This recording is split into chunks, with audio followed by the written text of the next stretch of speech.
White House. So yesterday at this time, Republican gubernatorial candidate Tim Michels wanted to respond to this new ad from Rebecca Kleefisch, which is the first so-called negative ad of the campaign, at least against a fellow Republican. I'm Rebecca Kleefisch, and I've put more than 200,000 miles on this old minivan. Thankfully, most of them came before Joe Biden and Tony Evers jacked up our gas prices. As your governor, I'll fight to cut taxes and stop liberal spending to lower costs for everyone. Tim Michels pushed for years to raise our gas tax while getting rich from massive government contracts. Tim Michels is out for himself. I'm Rebecca Kleefisch, and I'm on your side. So Tim Michels came on the show and flatly denied that he ever pushed to increase Wisconsin's gas tax or indexing. And he said it's a false ad that also attacks his success, which he says he's not going to apologize for. Well, joining me to respond here is Mr. Michels' opponent, Rebecca Kleefisch, chief opponent, I should say. Good morning, Rebecca. How are you? I'm good. How are you, Jay? Good. So why go negative like this, and why now? Well, I'm not going negative. This is a contrast ad where I talk about what I would do, but I also point out a policy difference. You know, people wanted a robust primary to vet candidates, and this is it. You don't get to say you want a big policy debate and vet people and then get upset when I talk about substantive policy differences. I mean, you and I both know that Brian Hagedorn was a disappointment. When I sued the Wisconsin Elections Commission to force them to follow the law, Hagedorn didn't act like a conservative. And boy, do I wish we knew now what we should have known then. And I think this is about a policy debate. This is about vetting candidates.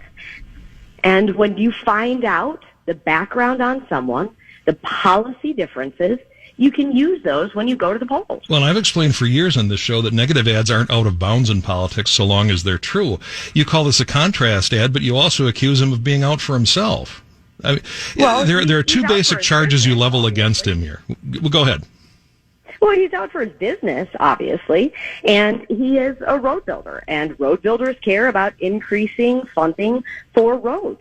I don't think that this is anything negative on what road builders do. They fight to increase the gas tax so there is more taxpayer funding to build roads. It's just that that's not my position. My position is that we need to lower taxes. We need to make sure that gas is affordable. We need energy independence, certainly, but right now we're just not doing enough. That's why I have, in my campaign, called for tax reform. But Tim Michels' record is to be the president of a lobbying group that pushed to raise Wisconsin's gas tax, and Michels was on the executive board of TDA, which his company is still on. Do you have proof of that, though? I mean, we'll stick with the gas tax charge first. Do you have proof that Michels pushed for higher gas taxes for years, as your ad suggests? Michels has been a contributor to these organizations, and in some cases, the TDA, where Michels was on the executive board, which his company still sits on, since 2015, Jay, TDA's lobbying efforts have been 100% focused on transportation funding, not other issues, just increasing transportation funding. How do you increase transportation funding? More taxpayer dollars. And if you don't believe me, then believe the investigation done by Wisconsin right now. I'm sure you have read that article. I have, and it talks about defending, trying to keep excise taxes at the level they were at. There isn't any direct link to Tim Michels as either a president of one association or as a board member on the others, advocating for higher gas taxes or indexing. Michels Corp subsidiary, Michels Pipeline. Now, this is his own company, not an association, gave money, direct money in California and Illinois to raise their gas taxes. His company directly giving dollars to raise gas taxes. Michels' leadership at his company and these associations is his record. Jay, has he? Well, so I'd like to see the document. Any of these? I'd like to see the documentation on that. I'd like to see the documentation on it. Well, look, because the trade associations that he was a ranking member of do have a history of advocating for tax increases if it benefits them. Absolutely. They're trade groups with lobbying arms. But I'm just looking for the direct evidence that proves Michaels, as a board member or as a member of his own company, was advocating for tax hikes. I will surely send you the article, Jay, if you have not yet read it. But Michaels' leadership at his company in this association is his record.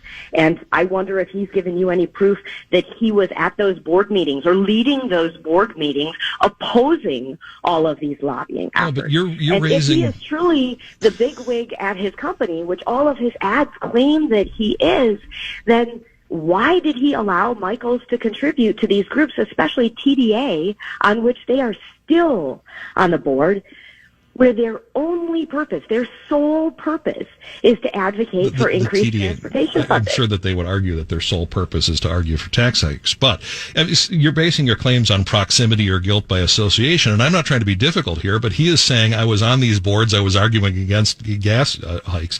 If your take is that Michaels is guilty because he's in close proximity to the decision-making, then should you be held responsible for Scott Walker's, failure to close Lincoln Hills, blocking the Kenosha Casino, the fact that Foxconn didn't turn out as promised? I mean, you were lieutenant governor.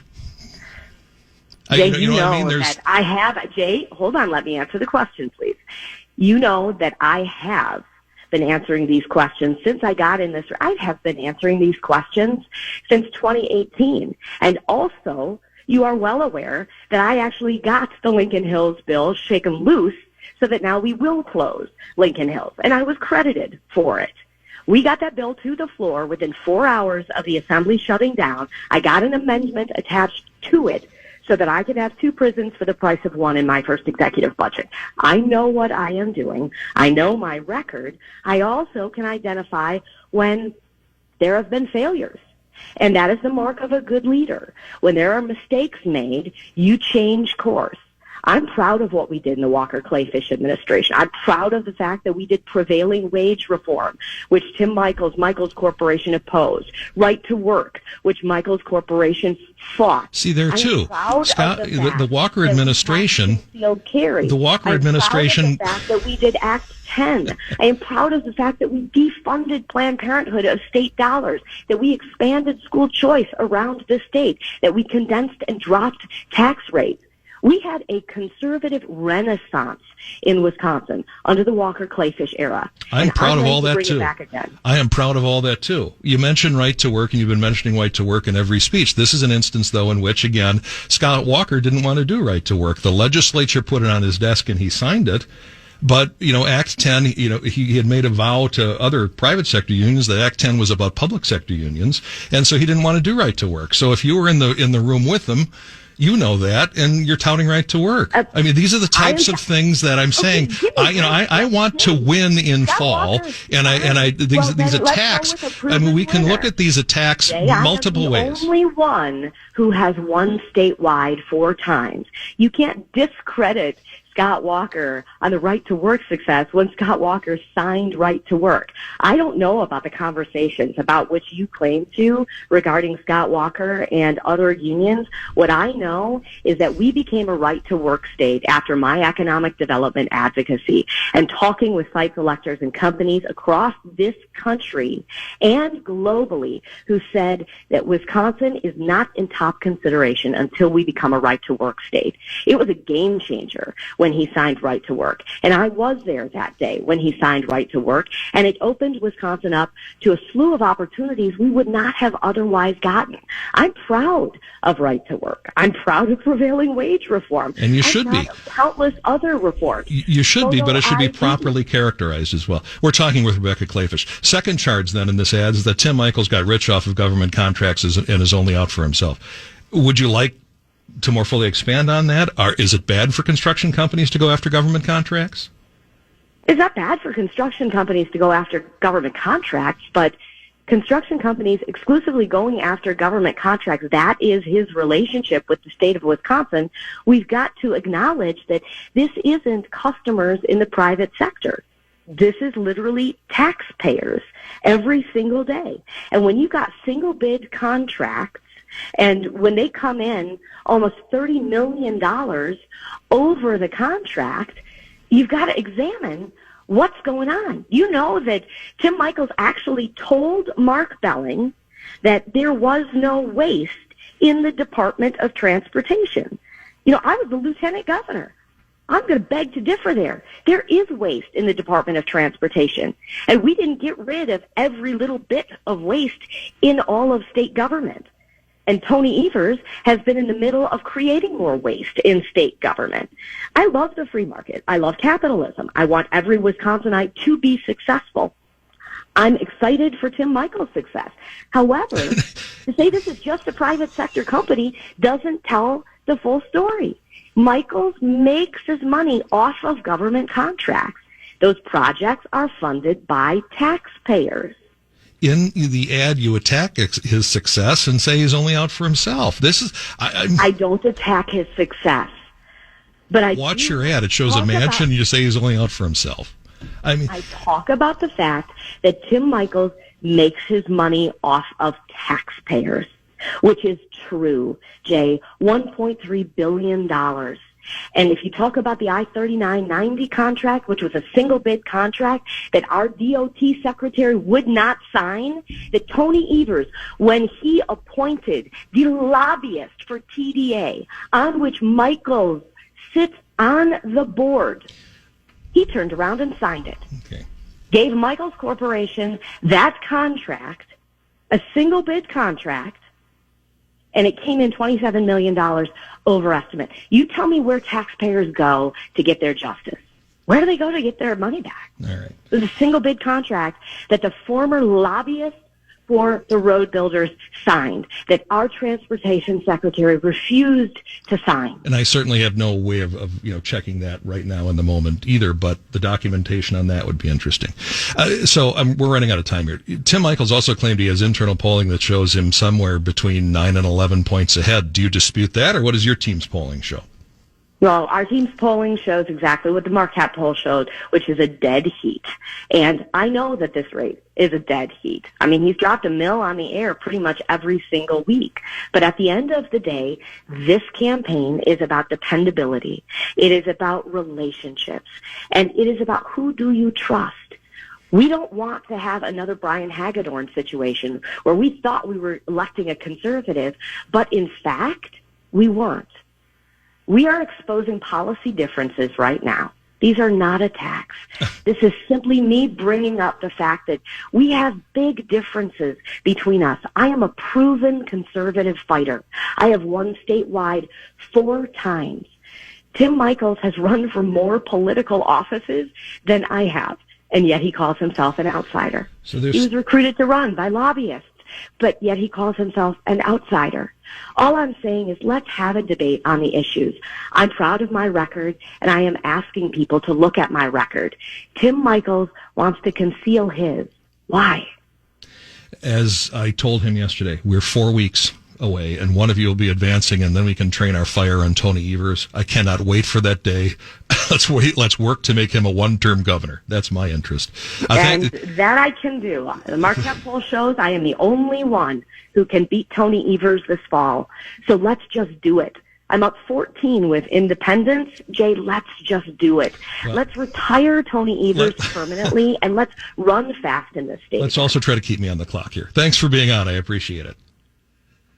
Talk to you soon, Jay. Yeah, Rebecca Kleefisch here on WISN. On News Talk 1130 WISN. I normally intentionally let my interviews just sort of stand on their own without post-interview commentary. In most instances, I don't really think it's not fair to the person I just interviewed. But also, I'm generally trying to, do the interviews and let listeners decide. But there's been a flood of reaction to the Kleefisch interview that I just conducted, to the point that I'm going to open the phone lines because people just really want to react to it. And I'll try to muzzle myself. I'm going to try to let listeners support their candidates. So just, want to react to the interview, want to talk about the state of this race. You want to talk about what you just heard, or whether, Tim Michels has some questions to answer, or Rebecca Kleefisch is going too far. It'll be up to you. 799-1130 is the telephone number. The Accurate Mortgage talk and text line, 414-799-1130. And if there's a lot of reaction here, we'll take the calls, and if not, I can move on. But It appears, just the off-air emails and texts are voluminous. I said at the start of the campaign season and several times since, my interest is in beating Biden, Evers, and the Democrats. I have very little interest in seeing intramural attacks. I've defended Rebecca Kleefisch against them at least twice. When Kevin Nicholson entered the race and unfairly attacked her, I defended her. I've defended the attacks I defended against attack Robin Voss in this group of very good conservative reformers that we have in Madison. So this isn't out of character for me to challenge Rebecca on these ads. And in her defense, negative ads are fair game. We've talked about this on the show forever. You prove your attack. This attack on Michaels wanting to raise the gas tax is based on what I've seen as alleged evidence comes off as guilt by association at best, even though, these trade groups do lobby for increased road money. Sure. But in terms of the direct evidence that he was, as a member of these organizations, pushing for gas tax increases is guilted by association at best, I think. And that's why I challenged her. And I obviously can't fact check claims that she makes in real time. But on the question of the no-bid contracts given to the Michaels team, I already have state bureaucrats who listen saying, look, all contracts are sealed bids, Jay. All contracts are awarded in a sealed bidding process. The low bidder always wins the job. So in that instance in which the Michaels team might have been, $30,000 over the asking price or the bid price, whatever reference she made there, it would have been a sealed contract and a sealed bid. And then another asks, how many contracts did Michaels win during the Walker-Kleefisch administration? Was it a problem then? Another legitimate point. And, the other thing I'll do in defense of myself here is just answer this. Some listeners were upset that I was cutting her off when I didn't cut off Tim Michaels yesterday. I have to cut her off because she talks longer than the others do. And it's just, I have limited time. If I didn't cut her off, I tried not to cut her off until she hit that point where she was going back to the well-worn talking points that we've already heard in this campaign, and they all do it. They all have their basic script that they're going to fall back on. I'm a conservative, this and that. I wanted to try to get to the next question. But on her claim that those are not attack ads, they're contrast ads, sorry, I just have to disagree. Pointing out his support of gas taxes without direct evidence of it, and then saying he's gotten rich off of government contracts and is only out for himself, is a character attack, not a contract. So I'll leave it there, and then we'll go to the phones.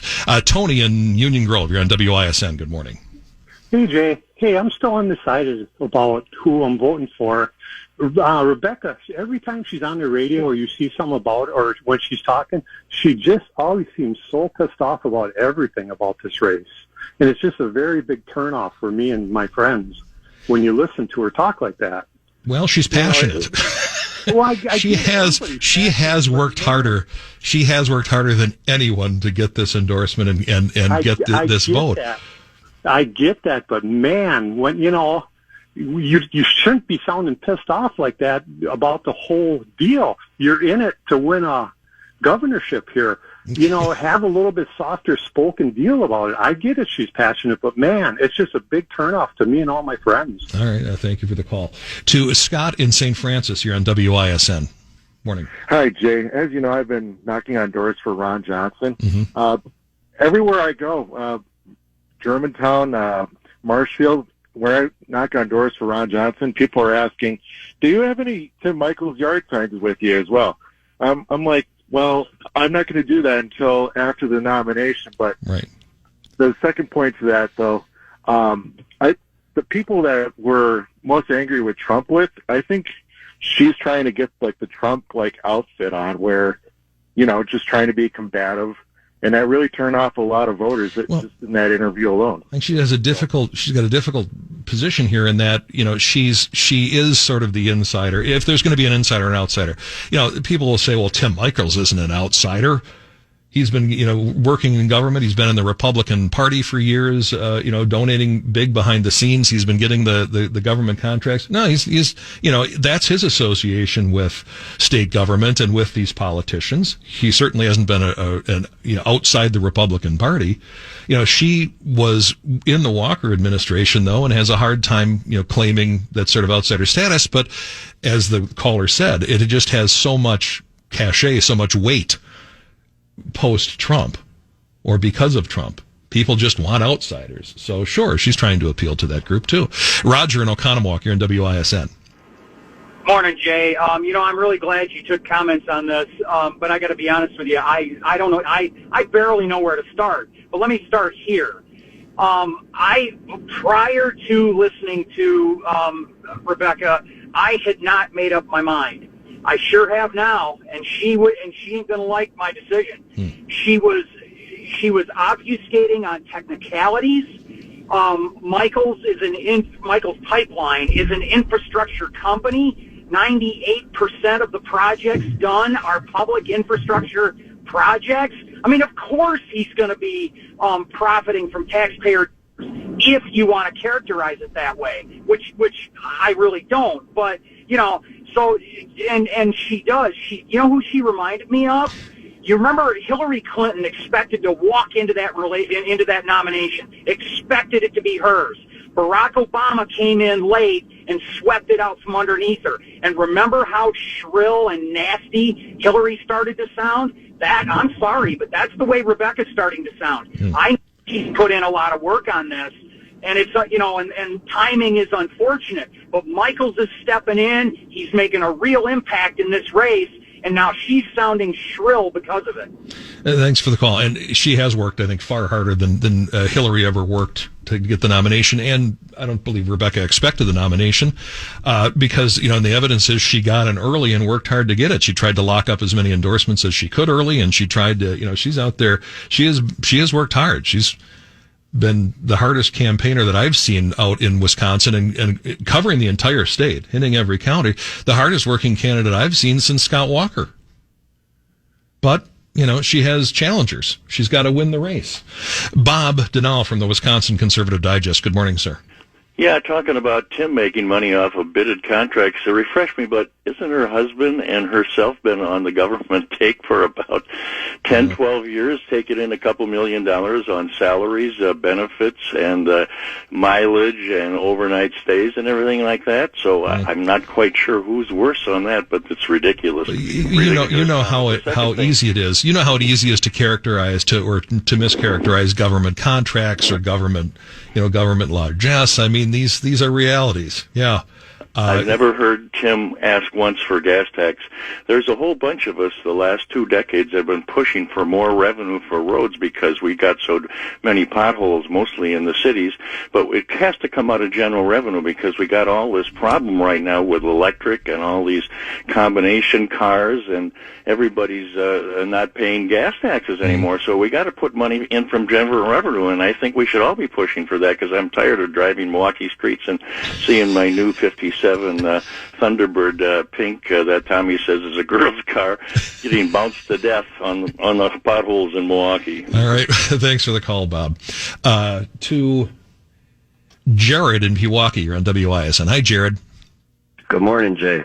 First and foremost, you don't have to apologize to anybody for how you conduct the interviews. I kind of want to just explain because I get heat from both sides. I get heat from all sides, and that's fine. I criticize people; they criticize me. People see and hear these interviews through their own filter. I get all that. I just want to sort of explain sometimes the method behind the madness. So, thank you. Yeah, I've without showing my age, I've listened to you for longer than I want to admit, and you're easily the most fair interviewer that I've heard on the radio or TV or otherwise.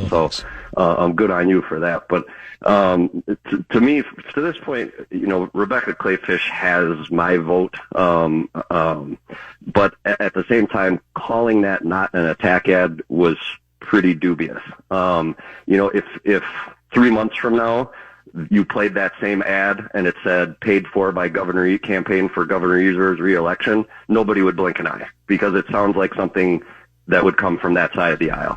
So if that's the litmus test, guess what? it's an attack ad. Well, so just call it what it is, and sure. Go from there. Or now, if Tim Michaels is the candidate, he's going to have to put up with a lot worse than that, and a lot worse than this. So, I mean, this is in a way, if he does end up and having this nomination, this is a good baptism trial for him. These early ads that are challenging him on these things, because if Rebecca and this is why all sorts of people, including Reince Priebus and Scott Walker and those longtime conservatives here in Wisconsin, the longtime insiders, it's why they like tough primaries, because all the attacks are out early, all the responses to the attacks are out early, and in the general election they don't have nearly the punch.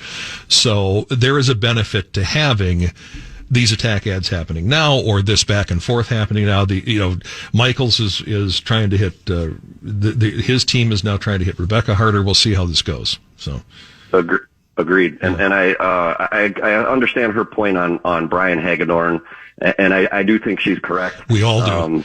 Yeah, 100%. Yeah, we all do, and that's a legitimate point. If she thinks that she's got some legitimate, dirt or some legitimate shortcoming on Tim Michaels, and wants to put it out there, absolutely. I mean, negative ads are not illegitimate ads, so long as they're factual, or so long as there's really something behind it. To Sherry in Cudahy, if I can push the button properly here. Hello, Sherry. Hi.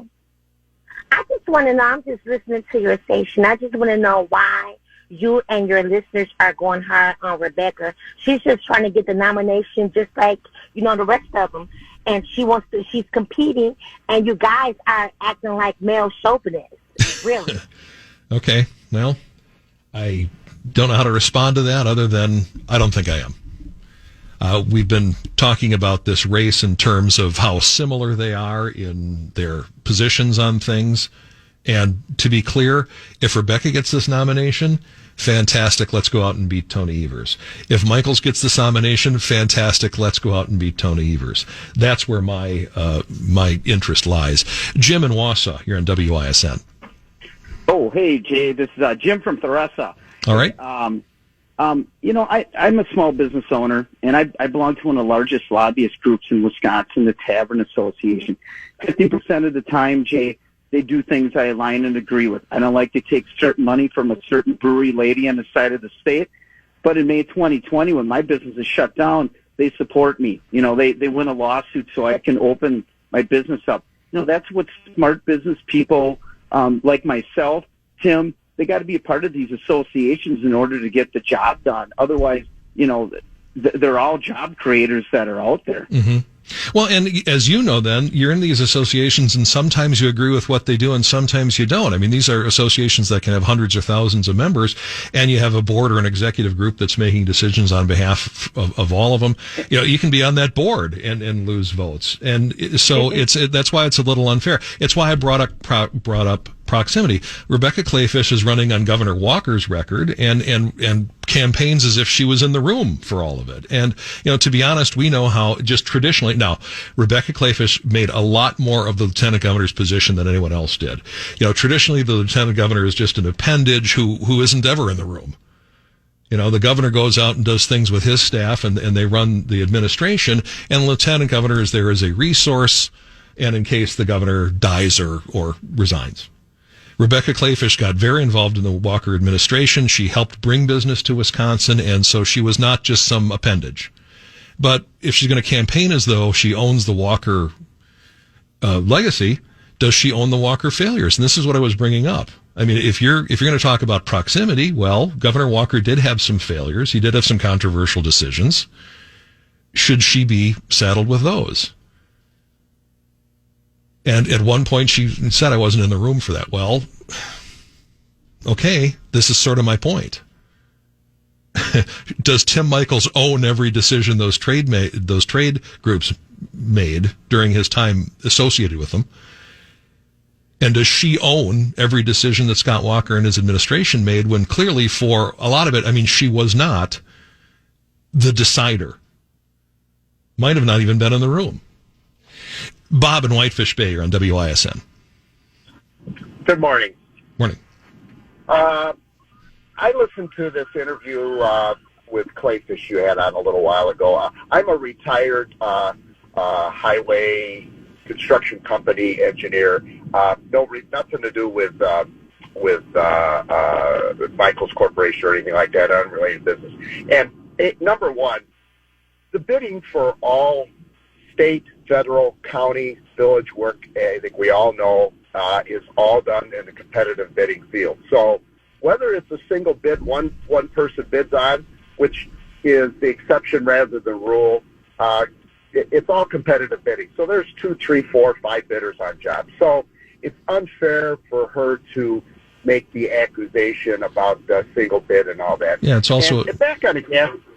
Go ahead, I'm sorry. No, I was just going to say, and it's also sort of, it's a blind bidding, proposition. Yeah. So, yeah.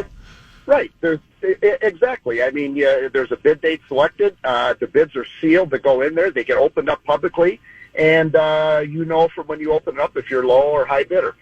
And then for her to, and the gas tax thing, and as you said, with the trade associations and all that, let's think about this for a minute. Gas tax is a user fee. If you drive, you pay. If you don't drive, you don't pay. But the gas tax money goes to keep the infrastructure, the roads up, so they're modernized. I'm being a little elementary here, but not full of potholes and right. We get it. We understand what the gas tax goes for. Yeah. So for her to try to use this, I was really, I didn't think she was that bad a person, but I was really disappointed in the last couple of times that you've had her on interviews here just to... she's not a bad person. She's not a bad person, but there's a point at which you go, well, I mean, is it fair to attack road builders necessarily? Now, clearly, these are big contracts and there's a lot of money in it, and several administrations have been most administrations have been very generous to the road builders, but I'm running short on time here, and I said I'd shut up. So let's get to Wendy and then button this up. Hello, Wendy. You're on WISN. Hi. I just wanted to make a comment. My son and I were driving to the airport, listening to Rebecca's interview, and he is a civil engineer, and he was explaining to me that like 80% of the contracts are all government contracts anyway. So it's almost like that's all the contracts are, government contracts, especially with a large corporation like he has. He's going to take those government contracts because that's 80% of them. He said the problem with the private sector contracts is a lot of times those fall through because if it's a private contract and they lose the job or can't come up with the money, then all of a sudden they stall the job and you got a big construction company and their people they took the contract for falls out, well, then you're out of money. So it's just better business to take the government contracts because they always pay up. And again, it's 80% of them. Right. And so I, really appreciated that him as a civil engineer explained that to me. So all the people are out there who are thinking, government contract, that's a large corporation. That's 80% of their business. They have to do it. There's nothing wrong with that. Thanks for the call, and I'm running short on time here. But again, voters can decide whether this is a legitimate line of attack, the whole gas tax thing, and it's up to voters. But when it's good that we can add some information here. Voters are going to decide whether any attack is legitimate. And boy, we sure hear a whole lot of them during the campaign season. It's not the first. It's the first one. It's not going to be the last one in this Michael's Kleefisch race. But the attack ads are legion in all sorts of other races already, and they're only going to get worse. And if Tim Michaels is the nominee here, he is going to have far worse to answer to, or to answer, in responses to, than this ad.